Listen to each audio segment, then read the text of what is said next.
wonderful little Irish lilt to that self-made logging camp song of Grant's. So many of the guys coming in and out of these camps were ethnic. You had French Canadians, you had Irish people they called Irishmen, and I thought Grant captured the feel quite nicely. He mentioned in that song seeing the river rafts on the Delaware, the men rafting logs down the Delaware. So the fruits of all this work in the fall and winter would basically lay on the banks of the frozen streams until the springtime, when there was a thaw, and the logs would be assembled into these. Well, first on the different branches of Delaware, what they called colts. A colt was like a small raft, so they'd take a number of logs, fasten them together into a small raft, and they'd ride this raft down to the main Delaware, where they would combine several of these colts into these gigantic rafts that could be as much as 200 feet long. And then 6 guys would get on these rafts, and they would ride them down the Delaware River all the way to Trenton, New Jersey, where the lumber buyers from Philadelphia would come up. So talk about a colorful time in sort of Catskill history. I guess around 1875 was sort of the heyday of rafting. They say over 3,000 of these rafts were taken down the Delaware River in that one year. So they would, they'd bring a dinner box on board the raft, and they'd sort of nail it to one side, and you'd have a steersman who had a big long pole and was responsible for negotiating all those twists and turns in the river. And you had any number of different obstacles that, the last thing you wanted was for your boat to hit any of these rocks or turns or curves or shoals, because a broken up raft meant not only were you soaking wet and miserable, but you were out of a job, and you owed the logging company a lot of money, because that was their profit, that you were riding down the river to the mills. So there's a wonderful song that tells of some of the little twists and turns and bumps in the Delaware River on this trip. This is an authentic song from these rafting trips. It's called Boys Shove Your Grog Around, and we're going to sing it for you. If you feel like singing out there, we're not going to hear you, so feel free to chime in with embarrassing abandon. We're going to get back to your comments probably after we do this little medley of pieces. Make sure you tell them what key we're in.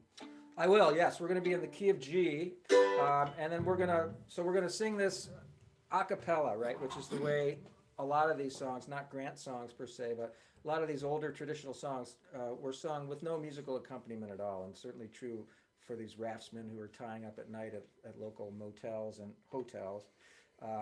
And so, boys, shove your grog around, a chorus around the room, for we're the boys that fear no noise, although we're far from home. Okay, so go ahead and try that. All right, well, you'll catch on. They all got it. Yeah, we're gonna follow it with a little piece of fiddle music that I learned up in the Adirondacks, that man Don Perkins' grandfather learned in a logging camp. No one knows the title of the piece, so they call it Logging Camp Tune. And that's what we're going to play. That's what we're going to play after we sing this little song of rafting on the Delaware River. Boys, shove your grog around, a chorus around the room, for we're the boys that fear no noise, although we're far from home. Come, that's your part when it comes around each time. Come all you jolly raftsmen who run the river down, be careful where you run your raft, or you could run aground. And it's boys, shove your grog around, a chorus around the room, for we're the boys that fear no noise, although we're far from home. We sailed around old Butler's, no danger did we fear, until we came to Sawmill Rift, went flat against the pier. And it's boys, shove your grog around, a chorus around the room, for we're the boys that fear no noise, although we're far from home. Old Hanky Lord stood at the oar, his voice so firm and strong, but when we hit that rock, by God, it knocked us down. And it's boys, shove your grog around, a chorus around the room, For we're the boys that fear no noise, although we're far from home. There was a man upon the raft, his name it was Big Mose. He ran around amongst all the logs and saved most all our clothes. And it's boys, shove your grog around, a chorus around the room. For we're the boys that fear no noise, although we're far from home. Last time. Boys, shove your grog around, a chorus around the room. For we're the boys that fear no noise, although we're far from home.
Logging Camp 2. Well, let's check in here for a second. All right. We all can creep around and get a better look at us. Tapping My Foot, that's a good song. All right. That was 3 songs ago, but thank you. Whichever song it was not. Okay. All the tunes and songs recorded by Grant can be found on the website. This is true. Is the music in sheet music form or recorded? Mostly not sheet music, Sue. Little Red Barn, also known as Old Red Wagon, from Another Fiddler. All right, Kathy, thank you. Hee-haw, I love the stories. Clap, clap, woohoo, applause. Well, thank you guys. I think we're missing a few of you here. One of Grant's tunes? Yeah, Jimmy's Bar is a Grant tune.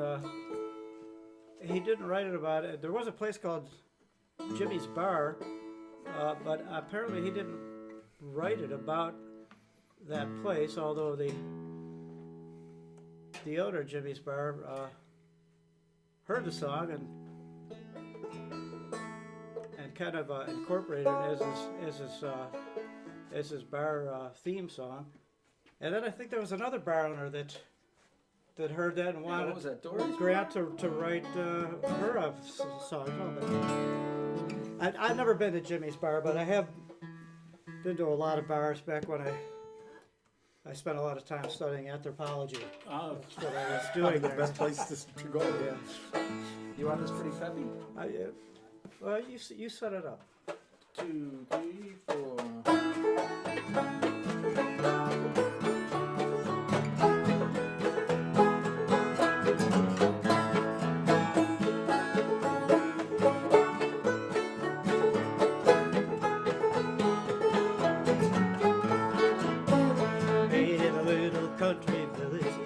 Come from near and far, was Maggie's store, blacksmith shop, and a place called New Bar, where the folks they love to gather.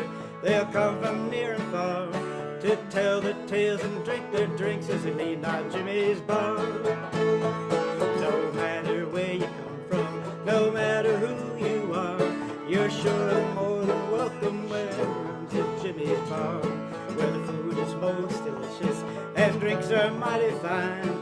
Our motto is enjoy yourself and have yourself a time. But one day something happened, some old maid raised a fuss.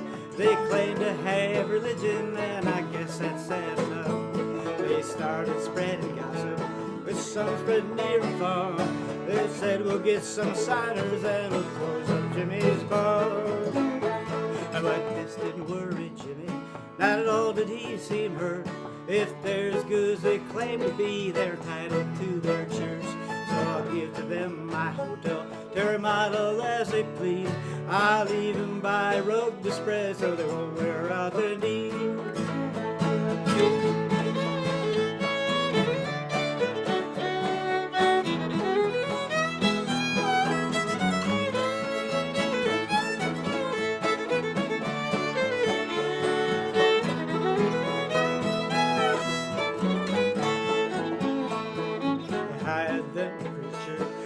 Came in a fancy car. He made himself appointed at the end of Jimmy's bar. With much congratulations, Jimmy wished him very well. But man, you got a job to do to save their souls from hell. Just then walked Miss Maggie, said, Jimmy, don't be so. Round the block to the bathroom of my store. Well, I thank you kindly, Maggie, and I think that's mighty fine. Perhaps we'll help your business there as well as helping mine. As the preacher stood and listened and slowly drew a grin, if you don't mind, it's thick it's time I had myself some gin. As the three sat there talking and drank till nearly full, till the preacher said, come on now, let's move down to Maggie's store.